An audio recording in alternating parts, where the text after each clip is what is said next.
नमस्कार मु अनिल आपण मानक एक सुंदर कहानी माध्यम जीवन में कहीं गोटे दिन सुख और अनेक दिन दुख आसी थाए से विषय जणाई देबाकू चाहे।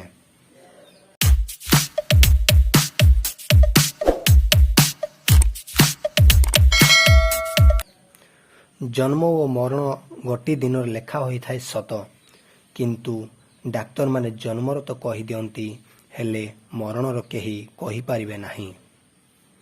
मनीष पाखकू दुखर दिन अनेक थर आसी थाए, किंतु सुखर दिन गोटे थर आसी थाए। से धनी हो किंबा गरीब हो, जन्म आ मृत्यु जेमिति सुख आ दुख मध्य ठीक सेमिति। जेतेबेले मनीष को बहुत कष्ट और जंत्रणा आसी थाए, सही समय केही साहाय्य किंबा सांत्वना देबे नाही। एमिति भी हेई जाए मनीष आत्महत्या मध्य करंती, किंतु आत्महत्या समस्यार समाधान नुहे, बरम निंदनीय अटे। जदि सारा जीवन सुखरे एवं खुशी रे रहिबाकू चाहुचंती, ताहाले हृदयर कष्ट आ जंत्रणा को सबुबले हृदय रे ही लुचाई रखंतु।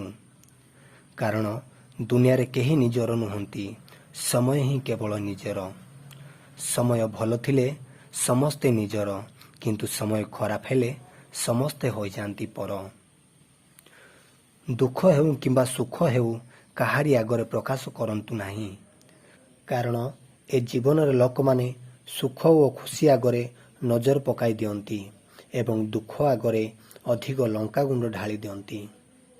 तेणु आशा रखुची काहाको भरोसा न करी निज उपरे विश्वास रखंतु, कारण केही केबे काहारी समस्या समाधान करंती नाही। समस्यार समाधान निज पाखरे ही अछि।